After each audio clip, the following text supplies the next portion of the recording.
Welcome. This is Spiritual Formation, an invitation to drawing near. This is a podcast about Christian spiritual formation that is a word-centered, spirit-empowered, whole-life spirituality. I am your host, Kyle Strobel. Thank you for listening to this next invitation to a deeper life with God.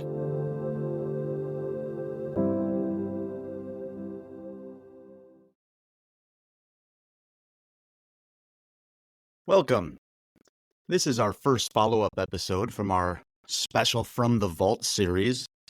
I hope you enjoyed that if you had a chance to listen to the Dallas Willard lecture, Beyond Pornography, on spiritual formation and pornography. I think it's generally agreed upon that is both a pressing and important issue for us to be wrestling with today. How do we really attend to these sorts of things well?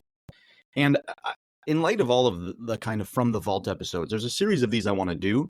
These episodes were kind of sitting doing nothing, and I thought that was tragic because, over the last 20-something years, the Institute for Spiritual Formation, where I work at the Talbot School of Theology at Biola University, we've run these lecture series over the years, and particularly the early days, we had so many great folks that, like Dallas, aren't with us anymore. And so to hear from him on such a pressing issue, I thought was particularly important. In light of that, I do want to do some follow-up episodes because Dallas, at the best of times, requires quite a lot of heavy lifting in terms of intellectual engagement. And on a podcast, if you're just kind of sitting in traffic, listening to do these things, that isn't the easiest kind of space to understand and really retain some of the things he said. And so, if you haven't listened to it yet, that's okay as well. Hopefully this will help you listen to him well. But if you have, I hope some of the things I'm picking up on are kind of questions you had. And the first thing I wanted to start with was the role of desire. Dallas here in this part of the lecture, he's actually doing something that I would consider incredibly traditional.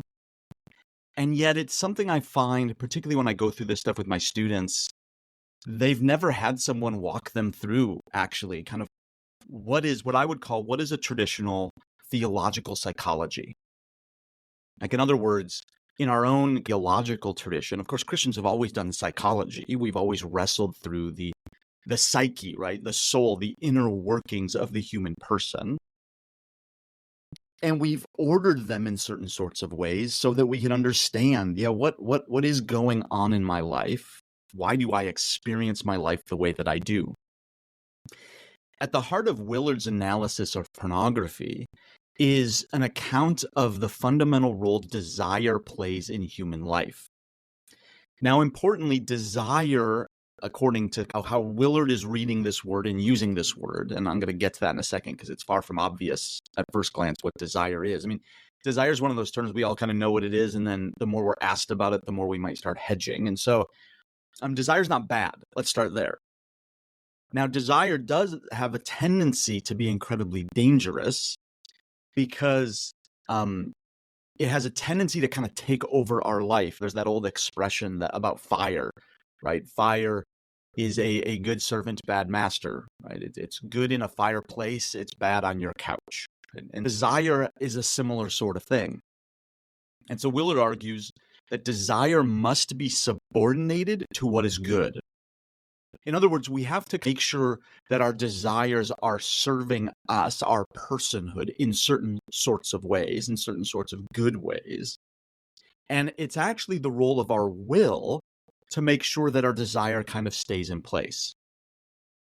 But of course, the will can only do this if it actually understands, what is good, and if the will has a kind of character to be ordered towards what is good. And this is, according to Willard, this is definitely not the case for those who are unaligned with God, even though no one's going to deny that an unbeliever can certainly will good things. But if God ultimately is the good, and not only the good kind of abstractly, but God is the good that if we're ordered to God, if we will God, we can now will the things of God. To use language that Willard liked to use, and this is probably one of the things that Willard most impacted me with, this is how Willard understands the kingdom. So when Jesus comes to articulate the kingdom of God, he's articulating what God's will on earth, what that looks like as it is willed in heaven, right? So what is the kind of contours, the harmony of life with God? It is what Jesus calls the kingdom. And so a will that is ordered to God will lead us to have, now this is going to take a kind of training, but it will lead us to have desires that desire the things of God. See, the problem I think many of us have in spiritual formation is we've come to believe, no one taught us this, I don't think, maybe, well, maybe, my students, whenever I say that, my students often will give an example of, well, actually, I heard someone say that exact thing, and it's usually a bit horrifying. But I doubt most people are being taught, look, the Christian life is just suck it up. Life's going to be brutal. You're going to have to live the rest of your life against what you want. Now, again, maybe that is the good news as it's being presented by some people. That isn't the good news. The goal of the spiritual life is not merely living against your desires, although, of course, it will require that at times. But the ultimate goal is that we will desire the things of God, so that when you look at things that used to captivate your lusts, you will go, why would I do that? Why would I want those things? You won't even understand them anymore. And so the problem becomes in our formation when the will gets captivated by the desire, by this desire to live by kind of baser things, not according to the kingdom, but by kind of lower things we want, things of what Scripture will call things of the world, the flesh, and the devil. I think of James 3:13 and following here. This is the condition of a person who is now captivated by the flesh and their lusts. In this talk, Dallas focused more on desire and will, but all of these are subordinated to what we would call historically our rationality. Now, right away, there's going to be a problem with that language, because many of us hear the language of the mind, sometimes we just call it the head, as like abstract propositional knowledge, facts we memorize. That's never how we thought of this, actually. You are more than anything else, according to Willard, a mind. But he takes the word mind here to be synonymous with what the Bible calls the heart.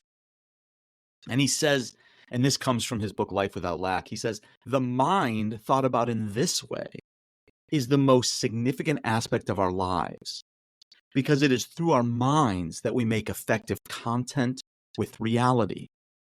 He goes on to state, we bring the reality of God into our lives by making contact with Him through our minds. And our actions are based on the understanding that results from the fullness of that contact. This is why the mind and what we turn our minds to is the key to our lives. So notice that the right ordering of a human person will be a rational ordering. I'm going to explain that language in a second here. It will be a rational ordering around reality. And the goal of our formation is to live in reality, but it's reality as Jesus claimed it to be, namely the kingdom of God.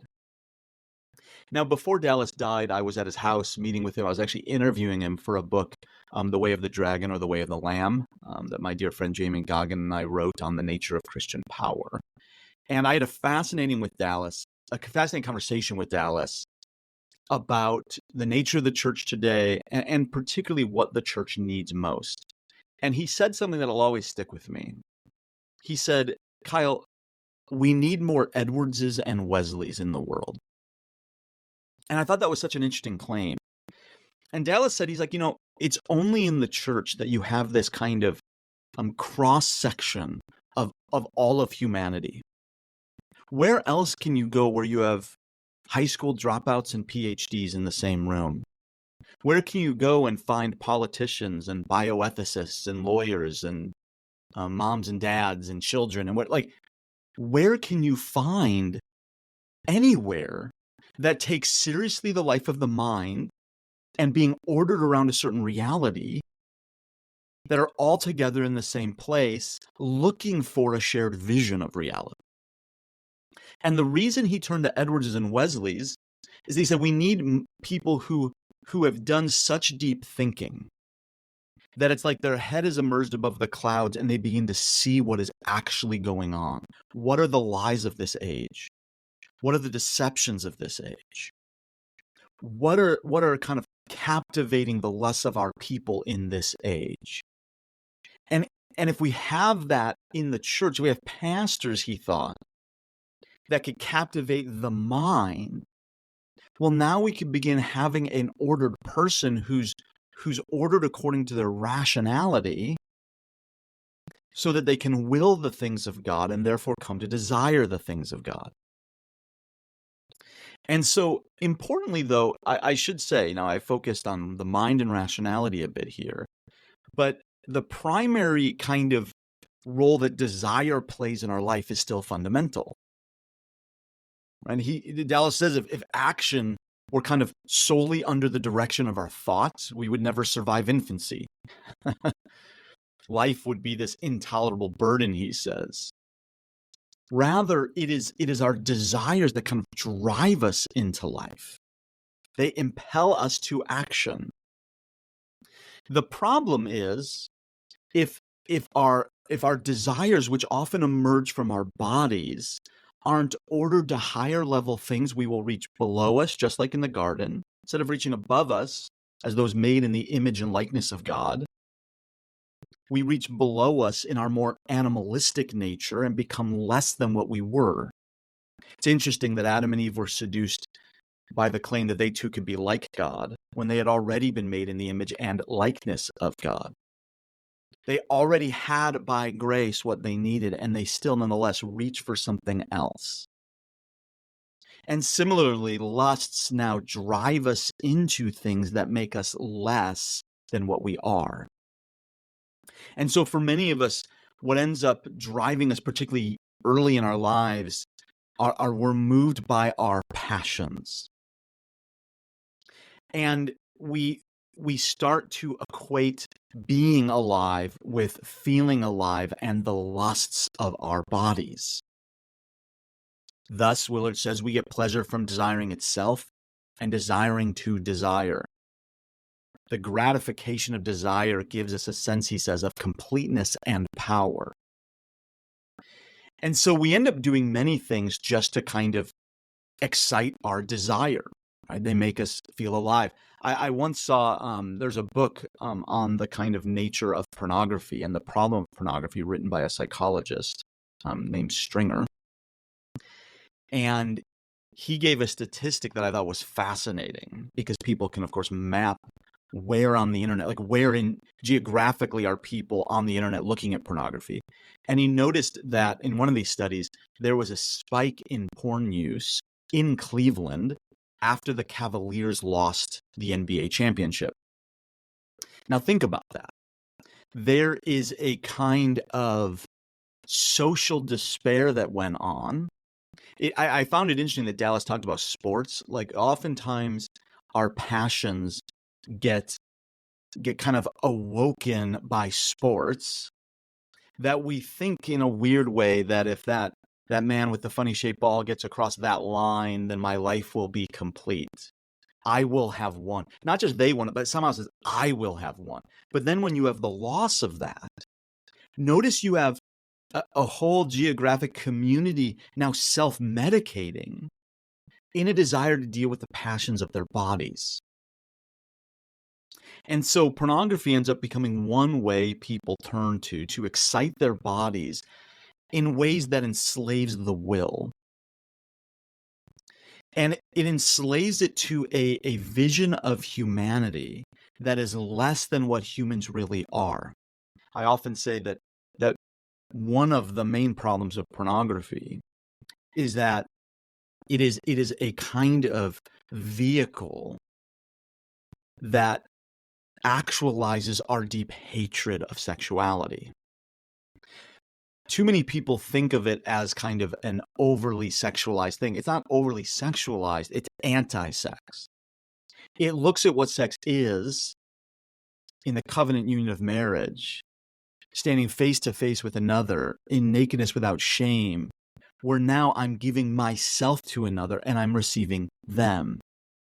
Pornography seeks to take the other person out of the equation and therefore seeks to somehow destroy it. As Willard often reminded us, we don't try to destroy the things we love. You try to learn what they are. Pornography is a hatred of sex because it's a hatred of our humanity. This is why it often is associated with anger, with rage, and it often is increasingly dehumanizing. And so Willard, in his account of this, turns to the passage that in the Christian tradition is one of those passages we often turn to talk about sin, which is 1 John 2:16, where John talks about the lusts of the flesh, the lusts of the eyes, and the boastful pride of life. Right? This is a humanity that thinks I can kind of enclose in myself, turn inward, and create a life that can dominate and win, and that'll somehow lead me into what is good. When according to Scripture, if you try to save your life in this way, you will lose it. Now, I want to say something about this kind of model of things, because I think this model is right. But when you look at the kind of historic models of theological psychology, this is what we always said. So when you kind of, again, I'm going to give a very generic account of these things, but there is a general agreement, and I'll actually post a article I recently wrote on Jonathan Edwards' theological psychology, if you want a kind of example. But think about 1 Corinthians 6:13, where Paul says, food is meant for the stomach, and the stomach is meant for food. Notice here that God has created us, in this sense, this is an aspect of our body, with a teleology. In other words, we are ordered towards certain things. We were created to have certain ends in our life. And one of the things the Christian tradition often tells us is that the telos of our personhood, the kind of orientation of our personhood, is ordered to repose. Our rationality, our bodies, our senses are all moving into rest. And one of the ways we talked about this is to think about the various powers of the soul. And so let me give a kind of, again, a very generic account of how we used to think about these things. And this is again relatively generic and standard. The figure I'm using for this is someone I've just enjoyed reading lately, Petrus van Maastricht, or Van Maastricht, as Americans often say. I've been around too many Dutch folks to say it that way. Van Maastricht is a 17th century Reformed theologian. Jonathan Edwards said his book, which is called the Theoretica Practica, was the greatest book ever written outside the Bible. It's important that Van Maastricht called his systematic theology Theoretica Practica, right? That is theoretical. That's where we would get our word theoretical, which comes from the Greek theoreia, which is what we often translate contemplation. And then practical is what we would often think of as spiritual, actually. And so there's often a debate, is theology more theoretical, more contemplative, or is it more kind of practical? And he's refusing, obviously, that dichotomy and saying, yes, it's Theoretica Practica. And he does a wonderful job in that. But when he gets to the human person, he says there are three kind of levels, so to speak, that need to be ordered properly. There are our rational powers. These are our spiritual powers, powers of the soul, we might say. And in our rationality, you have both intellect and you have will. Now, importantly, up until now, I've talked about our rationality, and I've no doubt many of you have bristled at that. This sounds, again, too kind of stuck in our heads, too kind of abstract. Notice that the intellect and will together will make up, and this is going to be a little more true of the will, but this is our affect. See, our rationality is ordered to our affection. This is why you get discussion of religious affection in our tradition. Religious affection is an affectionate movement of the whole person, governed by our intellect and will, because by our intellect is exactly what Willard said. We are ordered to what is true, and it's only through our minds that we kind of have contact with reality, And it is through our wills that we have a movement of person according to what is good. So to receive God is a movement of intellect and will necessarily. And as such, it's a movement of the heart in affection. Now, I'm going to use the language of affection and passion here. This is standard language in the tradition, but there isn't a single standard definition. So I'm going to use, I'll explain that in a minute. I think this is better language than emotion. If Dixon is right in his book From Passion to Emotion, we purposely changed our language to emotion language to de-Christianize psychology, and that's a problem. I actually think emotion language is relatively bad language. I had a grant through Templeton recently, a sub-grant, to study emotion, and it's just a mess. Every psychologist I talk to had a different view of what they are. And I remember at one point, one of the people in my group, a philosopher friend of mine, asked the psychologist if angels had emotions, and he looked at us like we were nuts. And the reason that question was asked was because the way he described emotions, they were intrinsically embodied things. He's like, well, angels don't have bodies, so are they emotional? Notice on what I have just said, if our rationality, which is grounded in our soul, is affectionate, right? If it's ordered to affection, that is a certain kind of experience, that's a certain kind of reality. That's going to be different than what I will call our passions. This is what Willard called desire, right? These passions that begin in our body and have a tendency to overtake us. And so if we distinguish between these two things, again, passions like what Willard said about desires are good, but you should never serve them and you should never seek to generate them. I actually think one of the biggest problems that is keeping the evangelical church in infancy is that we try to make passionate people rather than affectionate people. Affections will order a person deeply. Passions will not. And when we stoke them, they actually lead to the disintegration of a person rather than to their integration.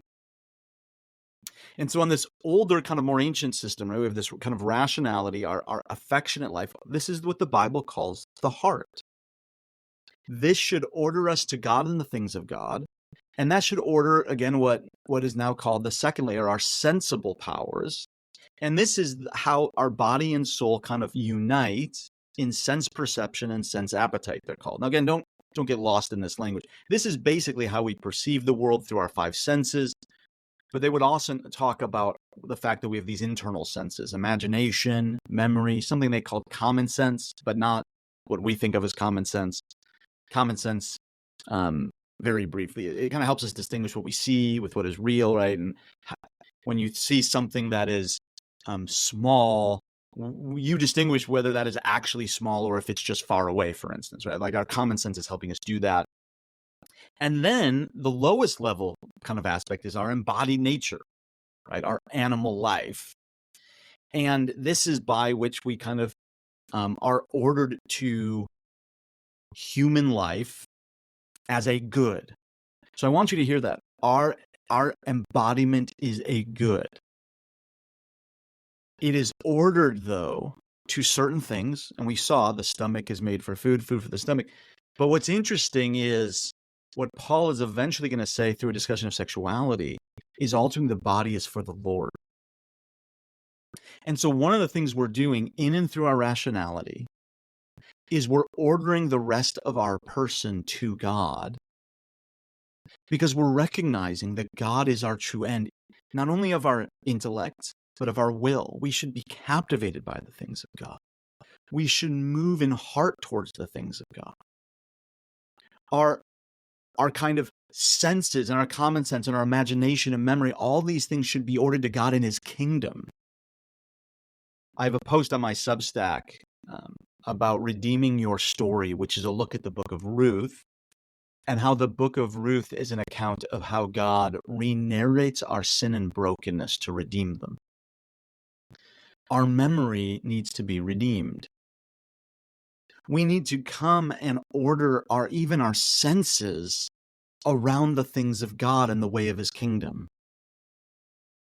But in light of Willard's discussion of pornography, one of the things we have to pay attention to, particularly with something like this, is the nature of not only what goes on in our bodies, but what goes on in our senses and our rationality. See, I find for many people deep down, there's something deeply embedded in their heart, a kind of habit of anger that actually fuels their use of pornography. For others, it's just kind of a despairing that fuels it. But they never pay attention to those things because they merely pay attention to what their body's doing, as if the problem is stuck in their bodies. Now, it's important that we do need to pay attention to the fact that sin does kind of take up residence in our bodies. I think here of Romans 6:12 and following.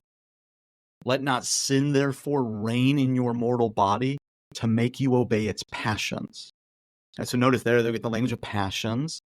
And you have sin kind of reigning in your bodies. Well, what do we do with this? Well, we're told, do not present your members to sin as instruments for unrighteousness, but present yourselves to God as those who have been brought from death to life, and your members to God as instruments for righteousness. Notice our first movement. We are going to have to stop doing things with our bodies. We're going to have to pay attention, though, when we say no to our desire. Because the problem is a lot of people think saying no is enough, and it isn't. You're going to have to consider, what is your body and your passions pushing you to? How are they trying to overtake your person?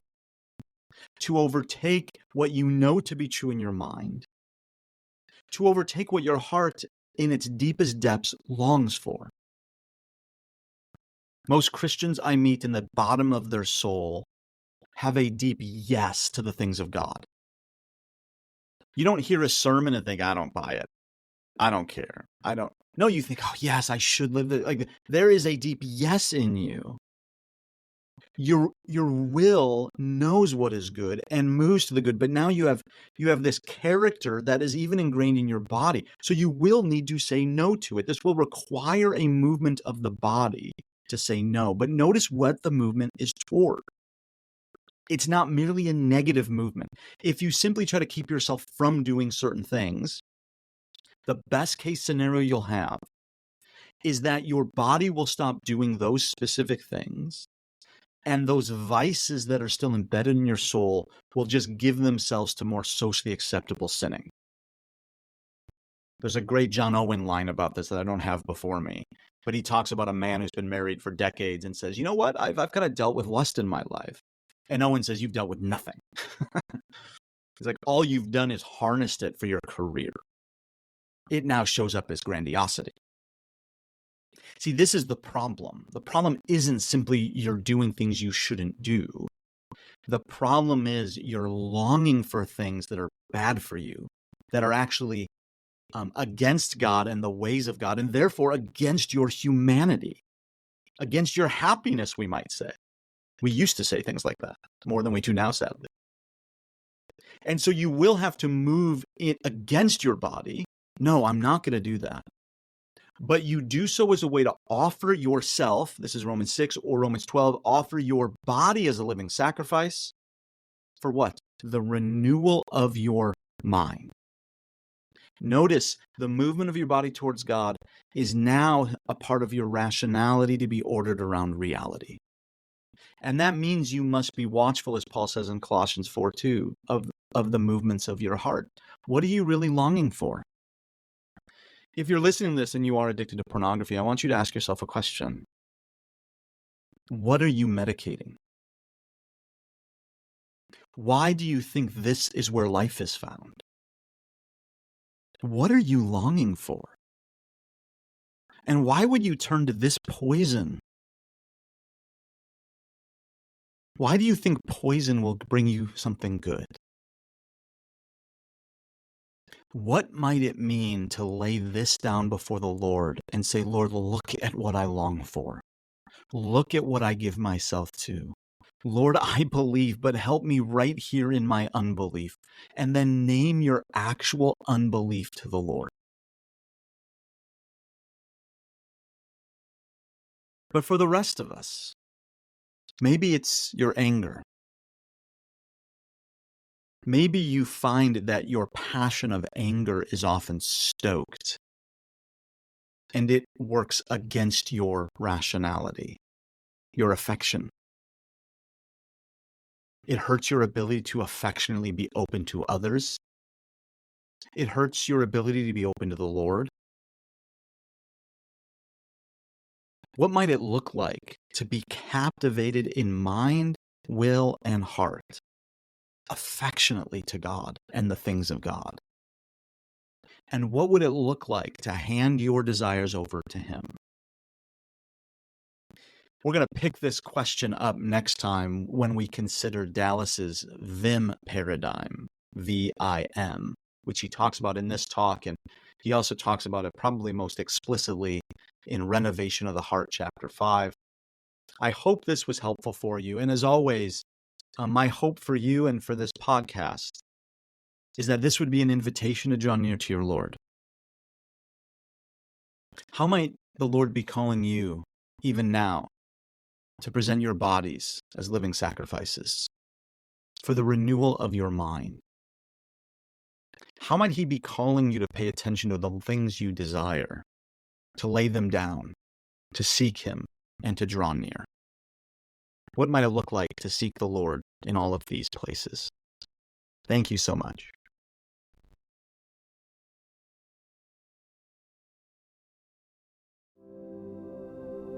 This has been Spiritual Formation, an invitation to drawing near. As always, your support is such an encouragement. Please subscribe and rate this podcast. And if this episode was helpful for you, subscribe to my newsletter at kylestrobel.substack.com.